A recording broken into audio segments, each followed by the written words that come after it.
ठीक है, 10 मिनट।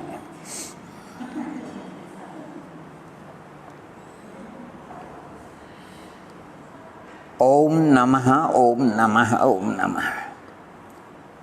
आपकी हमारी भी भावना हो सकती है, अनेक भव्यात्मा की भी भावना और जिज्ञासा हो सकती है। यानी जिज्ञासा का अर्थ ये है, हमको औपशमिक सम्यक दर्शनादि की प्राप्ति हमको कैसे हो, हम बुद्धिपूर्वक क्या करें।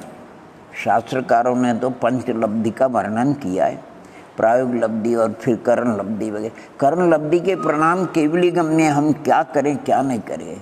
तो आचार्य भगवंतों ने, ज्ञानों ने स्पष्ट कहा कि तुम चिंता मत करो, वो परिणाम तो अपने आप होंगे। आपको तो जिनेश्वर देव के उपदेशानुसार तन्मय होकर के, निराकुल होकर के, क्या सुंदर आकुल रहित हो इमन निषिद्ध कीजिए तत्व विचारा। तत्व का विचार आकुलता में नहीं होता है, निराकुलता में होता है। आकुल रहित हो इमन निषिद्ध तत्व विचारा। को में पर हे को भव कारण बंद का को कहिए, को आश्रव रोकन हारा, खिपत कर्म कायते को थान हमारा। आने निराकुलता के साथ में जीवादि 7 तत्व 9 पदार्थ का हमें आगमानुसार उसका चिंतन करना और अपने श्रद्धान में लेना कि इनका स्वरूप ऐसा ही है। इसी प्रकार अन्य अन्य हे का हे रूप से और उपादेय का उपादेय रूप से, स्व का स्वरूप से और पर का पर, उसमें अपनी तरफ से न्यूनच नहीं करना। न्यून मनति रिक्तम याथा तथ्यम विनाच विपरीता निसंदेह। आने जो बात बताई है, अरे भगवान अमृतचंद स्वामी समयसार में कलश में क्या सुंदर कहते हैं, हे भव्यात्माओं, बर्थ के कोलाहल से क्या है, विराम लो विराम लो और हमारी बात मान लो। 6 महीने की प्रतिज्ञा ले लो, 6 महीने की प्रतिज्ञा ले लो और ऐसा अभ्यास करो। अगर तुम्हें मोक्ष मार्ग सम्यक दर्शनादि की प्राप्ति न हो, ऐसा हो नहीं सकता है। हम महाव्रती, उसके लिए हम जामीन देते हैं, साक्षी देते हैं, होगा होगा और होगा। 6 महीने का बहुत लंबा काल है, अंतर्मूर्ति में उसकी प्राप्ति होती है। लेकिन फिर भी उन्होंने 6 महीने की बात बताई। तोरी जगल बंद फंद निता, क्या सुंदर उन्होंने वर्णन किया है। अरे ज्ञानियों ने हमको बहुत कुछ बताया है, हम तदनुसार पुरुषार्थ करें नहीं। अब पुरुषार्थ करें नहीं, वैद्य के पास जाएं, रोग का निदान कराएं, वो अच्छी से अच्छी औषधि भी देते हैं, विधि भी बताते हैं, सेवन करना, पथ्य पालन करने के लिए भी कहते हैं। हम ऐसे हैं, औषधि ला करके धर देते हैं, उसका उपयोग नहीं करते हैं, तो फिर कैसे लाभ हो। यानी हमको लाभ तब होगा कि हम वो औषधि का श्रद्धा ज्ञान और आचरण करके पथ्य का पालन करें, उसको पथ्य का सेवन न करें।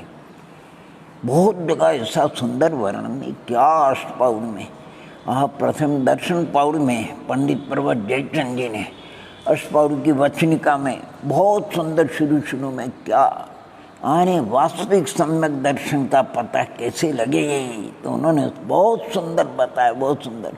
प्रसन्न संवेग अनुकंपा आस्तिक्य वगैरह अष्टांग वगैरह ये सब बाहरी चीज़ें हैं। आने उसमें स्वसंवेदन को बताया उन्होंने, लेकिन उसके होने पर ये चीज़ें होती है। यानी जिस भव्यात्मा को वो सम्यक दर्शन का आविर्भाव हो जाता है, उसको 8 अंग अवश्य होंगे और यानी प्रथम संवेग आदि के गुण यानी भावना अवश्य होगी। उदयपुर दिगंबर जैन, पार्श्वनाथ दिगंबर जैन महाविद्यालय में जो पढ़ते थे, तो टेकरी थी, पिछोला जिसको कहना चाहिए, वहाँ राजा का महल था।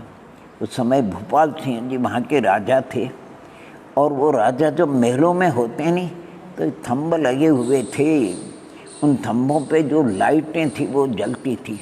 तो शहर के लोगों को मालूम पड़ता था कि महाराज, राजा साहब अर्थात महलों में विराजमान, और जब बाहर जाते थे तब वो लाइटें बंद रहती थी।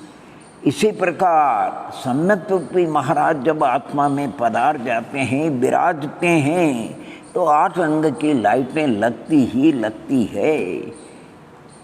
कभी कभी ऐसा है कि महाराज इधर उधर भी हो जाए और भूल से लाइटें लगी रह जाती है। यानी भद्र प्रणाम, मिथ्यात्व अवस्था में भी 8 अंग का यानी 8 अंग के परिणाम दिखाई देते हैं। लेकिन एक सुंदर बात की थी, मिथ्या दृष्टि के अंदर भी अंग निशंक निकांक्षितपना दिखाई देता है, परंतु सम्यक दृष्टि के जैसा होता है वैसा मिथ्या दृष्टि को, यानी बंदर के भी 8 अंग होते हैं और मनुष्यों के भी 8 अंग है, लेकिन फिर भी उसमें तारतम्यता है।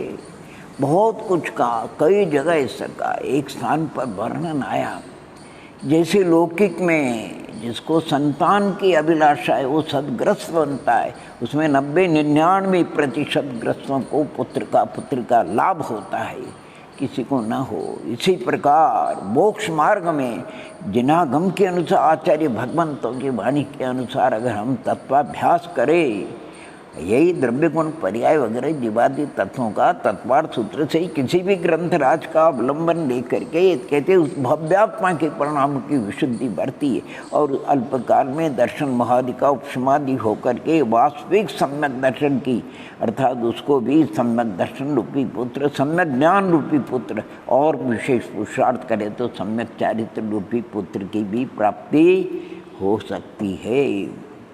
इसलिए हमें तो कई प्रकार की भव्यात्मा होते हैं, कहते द्रव्य कर्म के पर भाव कर्म, द्रव्य कर्म से भाव कर्म। हाँ ठीक है, ये परंपरा भी अनादि से चली आ रही, बिल्कुल सत्य है।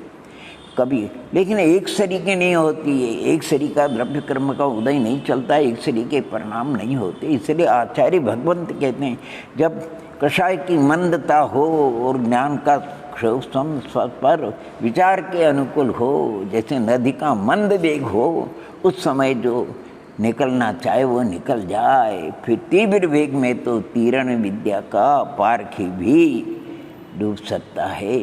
इसलिए ऐसे अवसर पर जो भव्यात्मा कहते हैं उसके नियम से परिणामों की विशुद्धि बढ़ती और वो विशुद्धि कर लब्धि में ढल करके अधिकरण अपूर्ण और सम्यक दर्शन मोह का उपशमादि होकर के सम्यक दर्शन का प्रादुर्भाव हो जाता है, कोई इसमें बाधा नहीं है। हाँ, एक स्थान पर ये जो बुराया कि यानी देवगुरु शास्त्र का श्रद्धान, जीवादि तत्वों का चिंतन मनन, स्व पर का भेद विज्ञान, आत्मा का विचार, इनका क्रम बताया। सबसे पहले देवगुरु शास्त्र में कभी विपर्यास नहीं होना चाहिए। टंकोत्कीर्ण वितराग देवगुरु रत्नकरण शावकाचार्य में जैसे उनका स्वरूप बताया, और इसके बाद जीवादि तत्वों तत्वार्थ सूत्र के अनुसार, समय सारादि के अनुसार जीवादि तत्वों का श्रद्धान चिंतन होना चाहिए। फिर स्वपर का भेद विज्ञान और फिर आत्मा, यानी कोई जीव में आत्मानुभवी, आत्मा का विचार और देवादि का ठिकाना नहीं, तत्व विचार का भी अभी कोई नहीं है, और स्वपर का भेद। और आचार्य भगवंत कहते हैं ये सब चतुराई की बातें हैं, मानादि कषाय के साधन है, क्रम का कभी उल्लंघन। हाँ, इस क्रम को आपने अपना लिया, चिंतन के समय कभी आप देवगुरु शास्त्र का चिंतन करो, जीवादि तत्वों का चिंतन करो, स्वपर का करो, आत्मा को कोई बात नहीं। देवादि वीतराग देवगुरु शास्त्र के सिद्धांत से ग्रहित मिथ्यात्व का अभाव होता है, यानी बहुत लाभ होता है। कोई उतार हो और पीछे की वायु हो, कोई साइकिल वाला हो तो कितना यानी कितना चला। ऐसे इस मोक्ष मार्ग में कुदेवादि का यानी चढ़ाव है और सामने की वायु बड़ा कष्ट होता है, और उतार और पीछे वीतराग देवगुरु शास्त्र की श्रद्धा होने से कैसा होता है, यानी ग्रहित मिथ्यात्व का। और जीवादि तत्वों के विचार से तत्व श्रद्धान होता है, स्वपर के विचार से भेद विज्ञान होता है, और आत्मा के विचार से आत्मा की अनुभूति होती है। इसलिए प्रत्येक भव्यात्मा को सब विकल्प छोड़ करके कई उलझना और अगाध है वस्तु स्वरूप, जो अगर आपको सच समझ में आ जाए, करना नहीं की सूक्ष्मता बहुत कुछ है, और नहीं आए तो उसमें कोई अपने को उसका टेंशन नहीं पालना, मूल काम है उसको अवश्य करना। वो करने से, और इस क्षेत्र में इस काल में भी किसी को निषेध नहीं बताया, तो कोई भी भव्यात्मा को अगर पुरुषार्थ से इस प्रकार की प्राप्ति हो जाती है तो बहुत ही उत्तम है। ओम नमः ओम नमः ओम नमः ओम।